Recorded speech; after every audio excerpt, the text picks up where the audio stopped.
The music was loud, the drinks were flowing, and the laughter of our friends filled the air. It was supposed to be just another Friday night gathering. One of those casual parties where we drink, talk nonsense, and pretend our lives were perfect. I stood by the bar, nursing a glass of whiskey, watching my wife, Amanda, across the room. She was beautiful, confident, and completely at ease in the center of attention. I loved her. At least I thought I did. She had always been the life of the party. But tonight something felt different. The way she leaned into him, Nathan, a guy I had barely spoken to before, the way her fingers lingered on his arm, the way she whispered in his ear and laughed a little too loud. A pit formed in my stomach, but I told myself I was imagining things. I had to be. Then it happened. Amanda, my wife of 6 years, turned to the room, raised her glass, and with a wicked smirk on her lips, said loud enough for everyone to hear, "To my husband, Ethan." The most patient cuckold I've ever met. Silence. A sharp, suffocating silence that crushed me under its weight. The room froze. Conversations stopped. Every single pair of eyes turned to me. My grip tightened around my glass, my heart pounding so hard it felt like it would shatter my ribs. I wanted to believe she was joking. A bad joke. A drunken slip. But she wasn't laughing. She wasn't even looking at me. Instead, she took Nathan's hand and walked out of the party, without hesitation, without a second glance, without remorse. And I just stood there. I don't know how long I stood in that spot, my face burning, my mind spinning, my pulse hammering in my ears. People muttered awkward apologies, patted my shoulder, avoided my eyes. But none of it mattered. None of it registered. Then, as I finally grabbed my keys and stepped outside into the cold night air, my phone buzzed. Her name flashed across the screen. Amanda. With trembling fingers, I answered. "Hey, baby," she said, her voice sweet, as if nothing had happened. "I love you. Are you okay?" I didn't respond. Couldn't. Because at that moment I realized I wasn't okay. I would never be okay again. I stood in the freezing night air, my phone pressed against my ear, my breath coming out in uneven clouds. Her voice, soft and almost affectionate, echoed in my head like a cruel joke. "I love you. Are you okay?"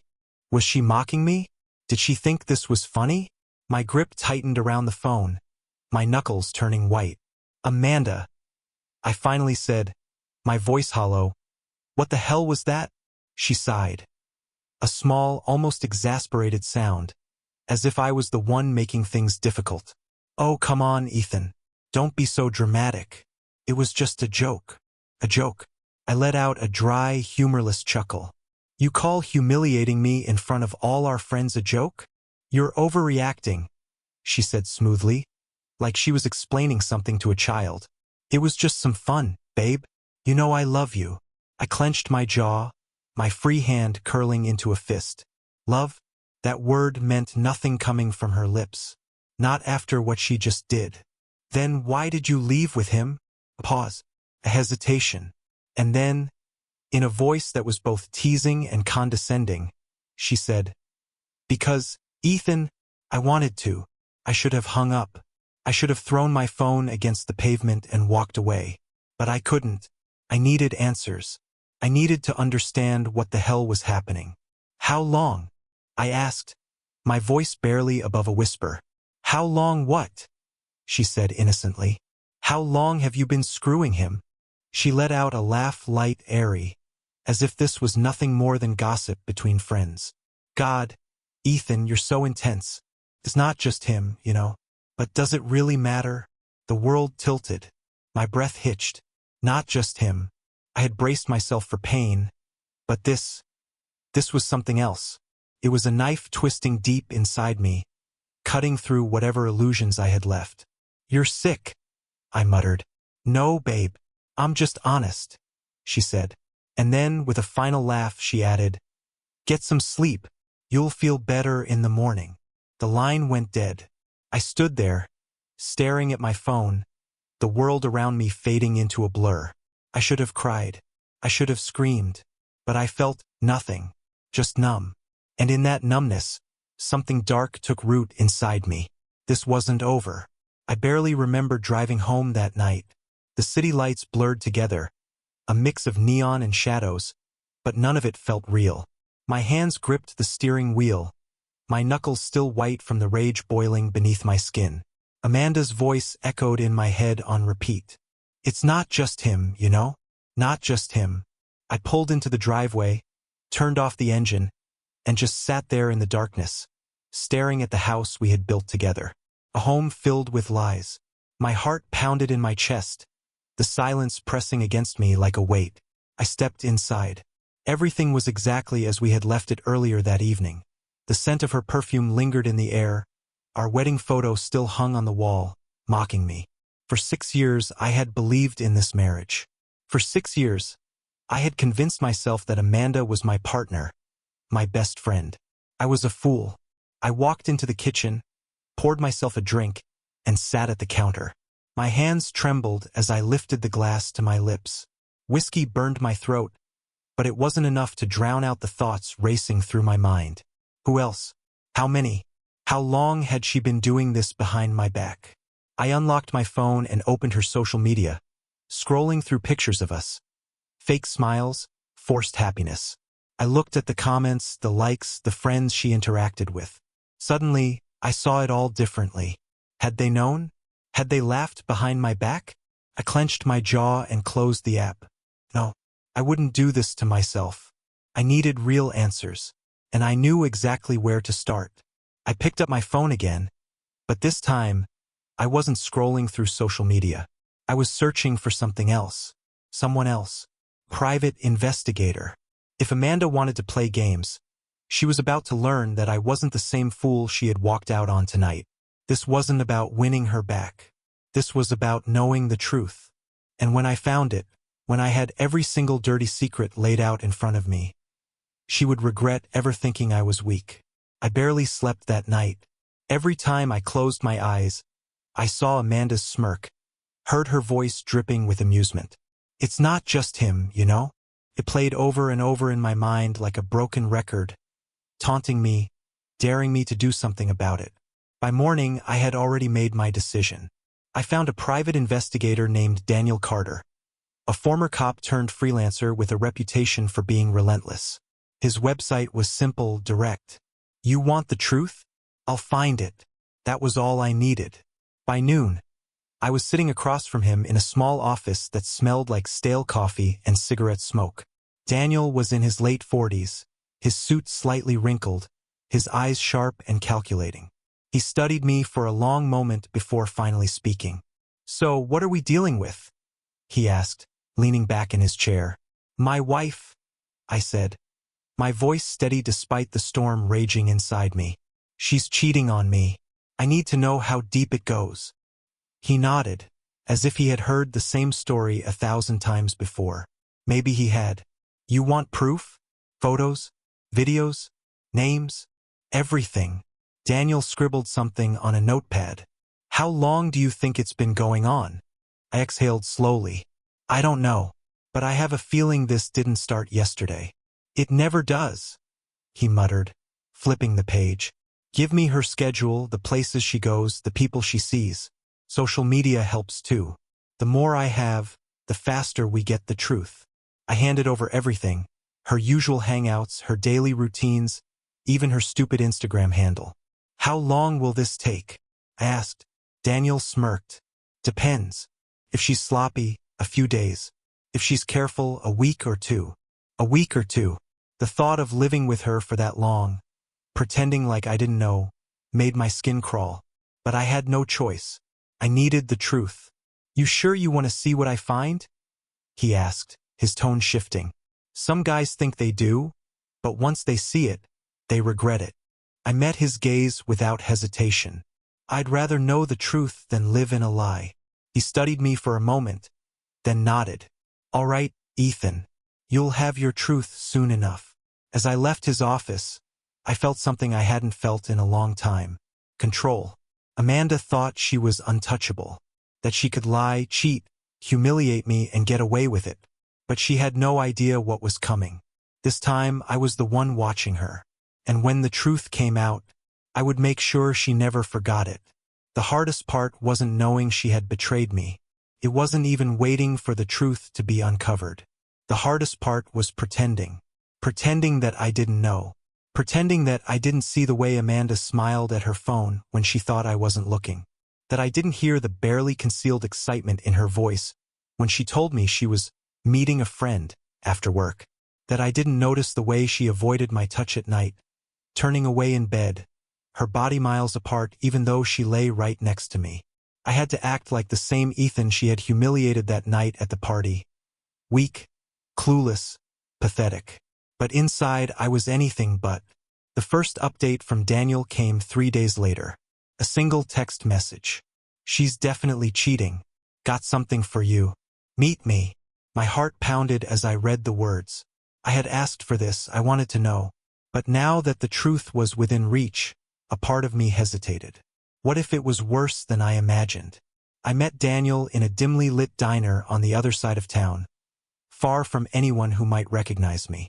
He slid into the booth across from me, dropped a manila folder onto the table, and took a sip of his coffee like he had all the time in the world.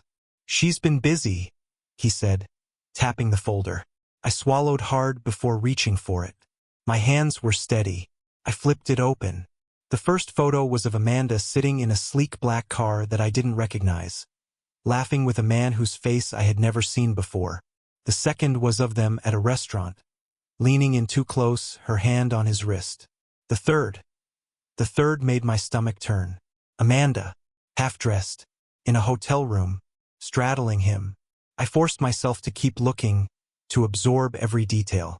The way she smiled at him, the way she touched him. It was all too familiar. It was the way she used to touch me. Who is he? I asked, my voice disturbingly calm. Guy's name is Brandon Cole, Daniel said. Owns a few clubs downtown. Rich. Married too. But that doesn't seem to stop him. I clenched my jaw. Not just some random fling. This was something bigger. Something calculated. And Nathan? I asked. Daniel smirked. Yeah, she's still seeing him too. Just not as often. Looks like Cole is the main guy now. But hey, at least she's keeping things interesting, right? I didn't laugh. I closed the folder and looked up at Daniel. I need more, I said. More? He raised an eyebrow. Ethan, you've got all the proof you need. You can walk away right now. File for divorce and never look back. Not yet, I said, my voice cold. I need to know everything. Where, when, how often. I need to know exactly what kind of person I've been married to. Daniel studied me for a moment before nodding. All right, your money, your call. But be careful, Ethan. The deeper you dig, the uglier it gets. I already knew that, but I wasn't stopping now. I wasn't just looking for the truth anymore. I was planning what came next. For the next few days, I played my role to perfection. I smiled at Amanda when she came home late, pretending not to notice the scent of cologne that wasn't mine clinging to her clothes. I laughed at her jokes, even when I wanted to scream. I made love to her when she let me, knowing that her body wasn't mine alone. It was sick, twisted, but necessary, because while she thought she was in control, I was the one holding the strings now. Daniel kept feeding me information.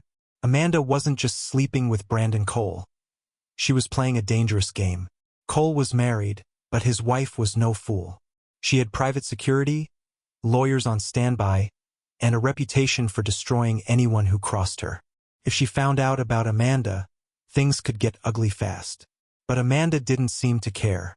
She moved recklessly, meeting Brandon in expensive hotels, taking trips she never mentioned, spending money that wasn't hers. Meanwhile, Nathan was still in the picture, a disposable toy she used when Cole wasn't available. I watched it all unfold from the shadows. Every text, every call, every movement. She had no idea. One night, as we sat across from each other at the dinner table, I decided to push, to see how far she would take the lie. You've been working late a lot, I said casually, sipping my wine. Amanda barely looked up from her plate. Yeah. Things have been crazy at the office. Must be exhausting, I said. You should take a break. Maybe a weekend away. She hesitated just for a fraction of a second. Caught it. I can't. Too much going on. Liar. You sure? Pressed. We could go somewhere nice. Just the two of us. Like we used to. Amanda finally looked at me then, and for a brief moment, something flickered in her eyes. Guilt? Annoyance? Ethan, I don't think it's a good time. Of course, it wasn't. Not when she had another man waiting for her in a hotel suite somewhere. I nodded, pretending to accept her excuse. But inside, I was already planning my next move. Amanda thought she had me fooled, but she was about to learn what it felt like to be played. And when the moment was right, I would make sure she never saw it coming. I wasn't just playing Amanda's game anymore. I was rewriting the rules. I had the proof I needed, but I wasn't going to confront her just yet. I was done being the passive victim in this twisted story. No, this time I was the one in control. Over the next few days, I took a few more steps toward unraveling her perfect illusion. I dug deeper into her social media. It wasn't difficult. Amanda had been careless, leaving breadcrumbs everywhere. She thought her encrypted messages and hidden passwords would keep her safe. But I had learned how to look past her lies. I found things, details that made my blood run cold. Amanda wasn't just using me as her cover. She was building a life with Brandon. They were making plans. They were talking about the future, about a life beyond the secrecy and the lies. And Nathan? He was nothing more than a pawn in her game, a distraction when she needed one. I stared at the screen of my laptop, a bitter taste in my mouth. I had known she was capable of betrayal, but I had never imagined it would be this calculated. She had planned this. Every touch, every whispered word, every stolen moment. It wasn't just a fling. This was something she wanted. And I was the fool who had let her get away with it for so long. But no more. I called Daniel. He answered on the third ring. What's the next move? I asked, my voice firm. I've been gathering more info, Daniel said. I've got surveillance on her next meeting with Cole. If you want, I can get you footage. You want to confront her with it? I thought about it for a moment. Confront her now? It seemed tempting, but I wasn't ready to let her off that easy. No, I said, a dark resolve settling in. I want you to get me a few more details. I need to know where they meet, when they meet, everything. And I want to know what Cole's wife knows. Daniel paused. You're playing a dangerous game, Ethan. I know, I replied coldly, but I'm done being the fool. That night, as Amanda came home late again, I acted like nothing was wrong. I was careful, calculating. She walked in, her heels clicking on the hardwood floor, her perfume lingering in the air. She didn't look at me, didn't even acknowledge my presence. You're home late, I said, setting my glass down on the counter. I told you work stuff, she replied, dismissive. I didn't argue. I didn't need to. As she passed me, I caught a glimpse of her phone on the counter. The screen was unlocked, the notifications visible. She had left it there, completely oblivious to the danger of me being so close. I didn't think twice. I grabbed the phone and checked the recent messages. There it was, proof that she was planning another trip with Brandon. A weekend getaway. A moment of weakness, maybe, but it was enough. She had underestimated me. I dropped her phone back on the counter, and as she entered the living room, I pretended to read a book. But inside I was planning. The next step would be the hardest, because I wasn't going to just expose her to her lovers. I was going to make sure that everyone knew. Her friends, her family, her colleagues. She would see that betrayal had consequences, and I would be the one to show her. The tension in the house was palpable. Amanda had no idea that I was watching, no idea that I had everything I needed to destroy the life she had built. But I wasn't just going to confront her. I had something bigger in mind. The following day, Daniel delivered the next set of information. It was more detailed, more precise. He had found out where Amanda and Brandon were meeting. A secluded cabin in the mountains, far enough away from prying eyes, but not far enough to escape my reach. I knew what I had to do. I wasn't just going to confront Amanda. I was going to expose her, not just to me but to everyone. I spent the next few hours putting the plan into motion. I gathered the proof, photos, messages, everything that had been building up over the past few weeks, and I prepared to send it out. The list of recipients was already set. Her friends, her family, people who thought they knew her, who thought she was someone they could trust. As I was finalizing the messages, Amanda came home. She didn't seem to notice the subtle shift in the air, the way I was acting. She smiled as if everything was normal, but I could see the exhaustion in her eyes. She had been up all night with Brandon. I could smell it on her. How was work? I asked casually, not even looking up from the screen. Busy, she said with a sigh, sitting down at the kitchen table. Same old, same old. I didn't respond. My mind was elsewhere, focused on the task at hand. Finally, I hit send. The emails went out. I watched as they all began to deliver. The messages weren't just words. They were a wrecking ball aimed straight at Amanda's carefully constructed world. I knew she would never expect it. I watched her, waiting for the moment to arrive. And then it happened. Amanda's phone buzzed on the counter. Her eyes flickered to it, but she didn't reach for it immediately. She took a deep breath, as if bracing herself for something. A minute later, her phone buzzed again. She stood up, her face pale, her movements stiff. She walked over to the phone, glanced at the screen, and froze. Her lips parted in shock as she read the first of the messages I had sent. I had already grabbed my jacket and was heading for the door before she could turn around. Ethan, she called after me, her voice trembling. What the hell is this? I didn't turn to face her. You're about to find out, I said coldly, stepping out the door and slamming it behind me. I didn't need to see her reaction. I had already won. I drove in silence, the hum of the engine the only sound in the car. The weight of the moment hit me all at once. I had exposed her. I had made sure that every part of her life, every lie was out in the open. And now she was going to lose everything. But even as I felt a twisted sense of satisfaction, a nagging feeling lingered in the back of my mind. Was this enough? Could I ever really walk away from all of this? For now, though, I had done what I needed to do. And Amanda had no idea what was coming next. I didn't expect it to hit me the way it did. When I walked out of the house that night, I thought I was done. I thought I was finally free from the chains that Amanda had wrapped around me.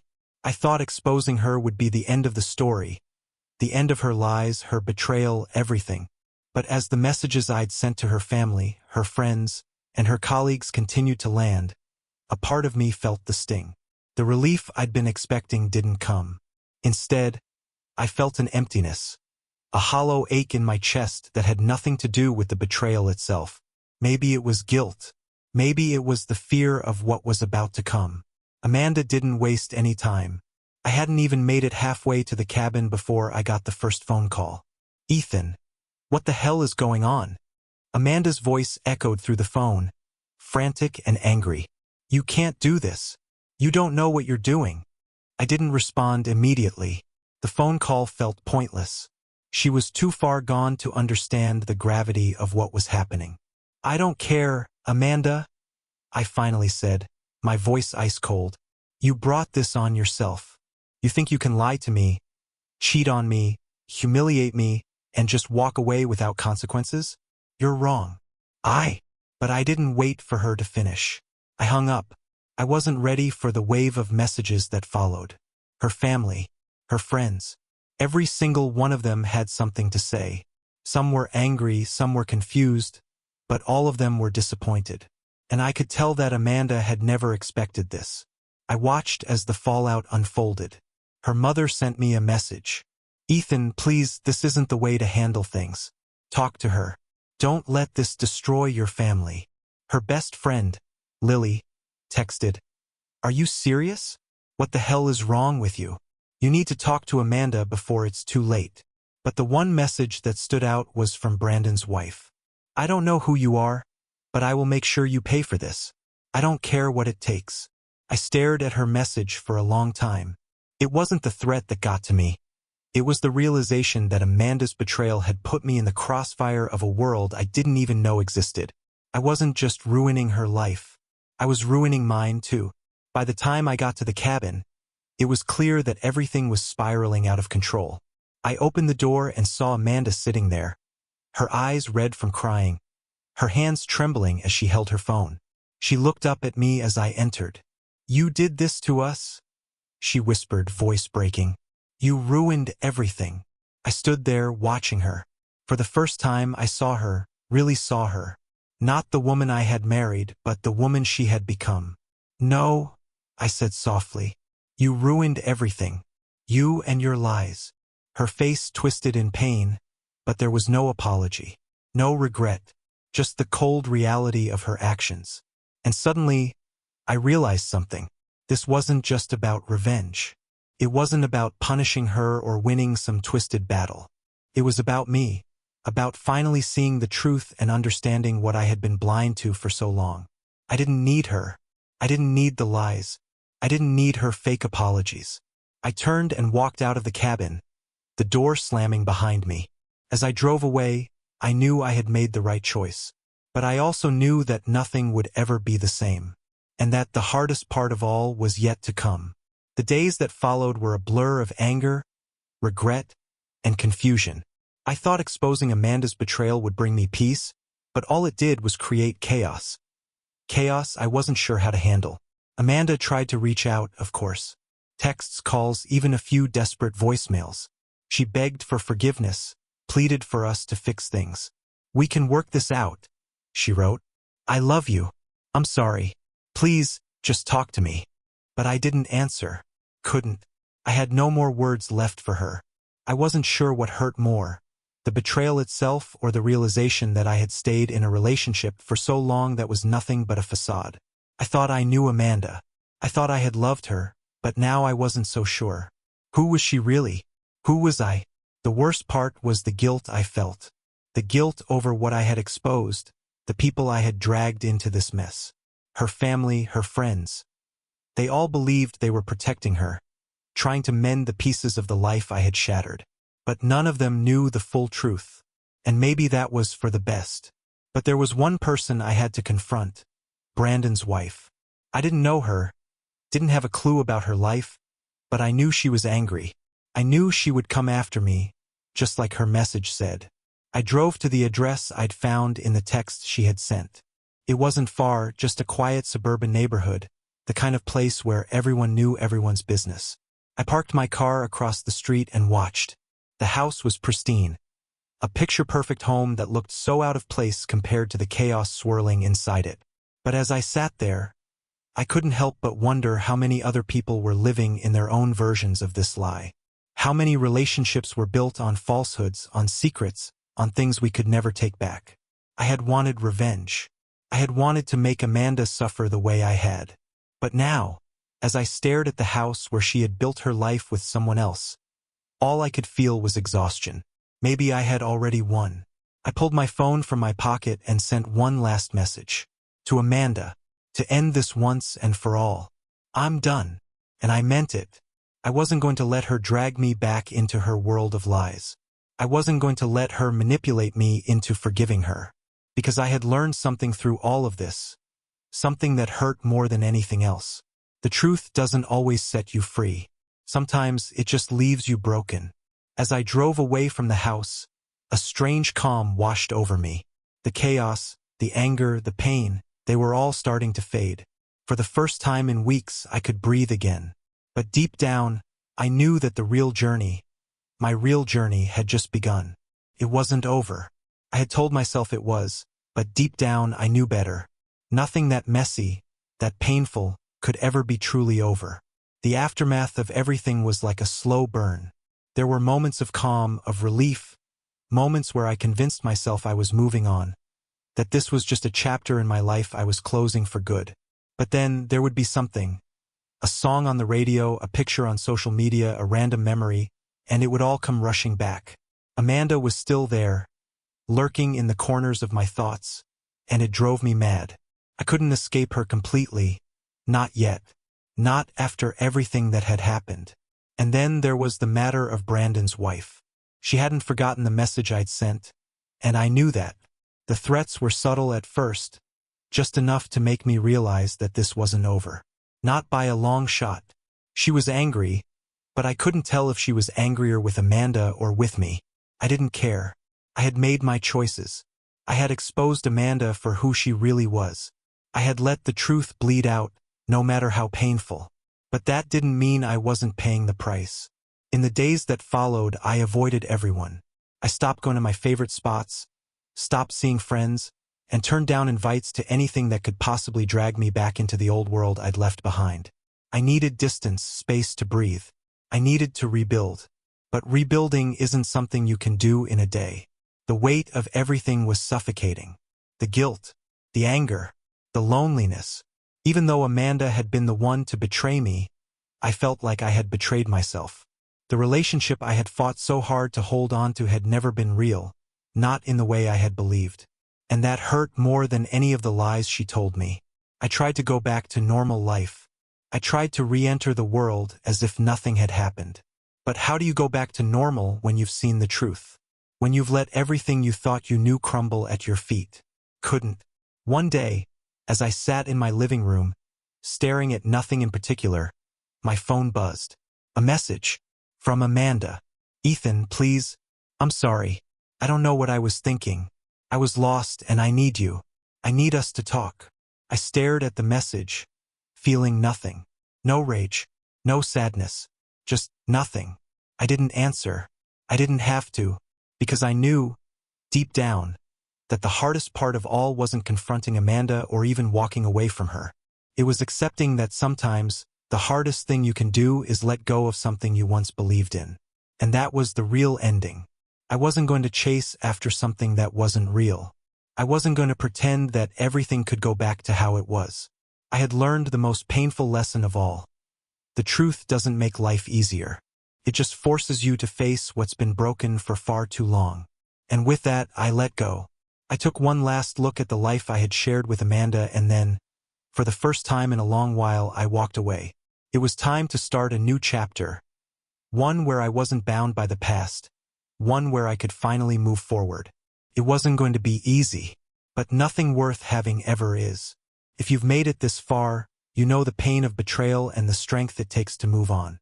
The truth is hard to face, but sometimes, it's the only thing that will set you free. What do you think? Could you ever move on from something like this? Would you have handled things differently? Drop a comment and let me know your thoughts. If you've been through something like this, you're not alone. Don't forget to like, share, and subscribe for more stories that dive into the depths of the human experience. Life is messy, but it's our stories that define us.